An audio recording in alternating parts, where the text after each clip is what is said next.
Don't you guys, like, you know, do it yet? We have done many things. We ride the bus together, and we have meaningful conversations about how yearbook club went and about her friends and, drama. Have you even kissed her? We almost held hands once, but then she got embarrassed. Well, aren't you pleased as punch? I don't know what you're talking about. Let's face it, filmmaking can get boring nowadays. It doesn't matter how many explosions you have, how star-studded the cast is, or how many sequels you make. If a movie is boring, it's boring. There's no director that brings a level of excitement to the industry like Edgar Wright. Wright is everything a filmmaker should aspire to be. He has a unique style, perfect framing, good timing, great soundtrack choices, he knows how to work with actors, he knows when to be sad, when to be hilarious, and when to be awesome. I mean, the guy knows what he's doing. Above all, I feel there is an aspect of each of his films that gets slightly overlooked, and that is his protagonists. Now, I don't want to sound too much like I'm worshipping this guy, because in every movie I feel a sense of connection to the protagonists, if the movie is good, that is. But what makes Wright's main characters feel so relatable and likable is the misunderstanding coming from those around them in the story. This isn't me saying, oh yeah, I relate so hard because I too am so misunderstood. That's not at all what I'm getting at. I'm saying that it's this aspect of his characters that creates this level of connection the audience makes with every film he puts out. Well, how does he do this? I believe his clearest example of using such a technique happens in Hot Fuzz. There's a scene in Hot Fuzz where our main character, Nick Angel, puts the puzzle pieces together and discovers his boss, Skinner, is the one killing everybody in town. Simon Skinner, I'm arresting you on suspicion of the murder of Leslie Tiller. Leslie Tiller's dead. But they all treat it like a joke and brush off the killings as accidents. What I love about this scene is how many birds it kills with one stone, no pun intended.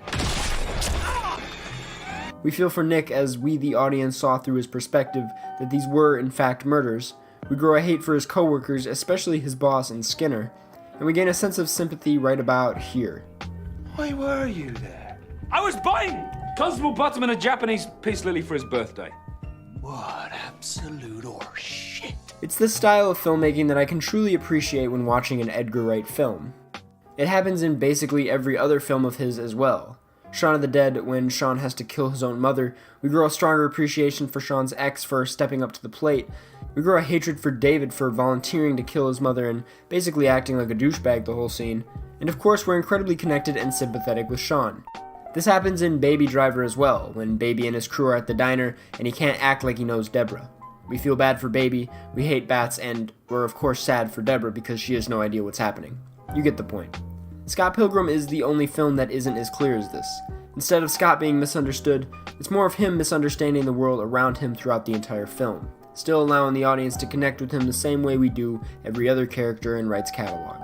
I can get so much in such a short period of time and have that feeling of rush without being rushed. So often in a film, specifically action, I feel as though directors accept the fact that times in the movie where characters need to be established end up slowing down. They accept that reality and fall into a boring hole of filmmaking where those scenes are shot lazily, edited casually, and just written in a really boring way. I control it by surrendering control. It doesn't make any sense. Edgar Wright keeps in mind that every scene deserves full attention because every scene is its own thing. When every scene is its own thing and the audience member is fully invested in what they're watching, of course the feeling of connectivity between us and our protagonist is going to feel just that much stronger. This is why I praise how he makes his main characters. This style of filmmaking where even the slow moments where characters are developed have us on the edge of our seats is something that can't be done simply through the way the film is shot or edited. It's all done through character.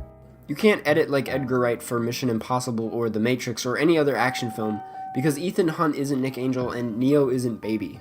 If you can't tell, I'm a huge fan of Wright's work, not only from an entertainment perspective, but through a filmmaking perspective. It's easy to brush off his style as being quickly edited and uniquely shot, but those two aspects could not be done if not for the complex writing that goes into each character in his films.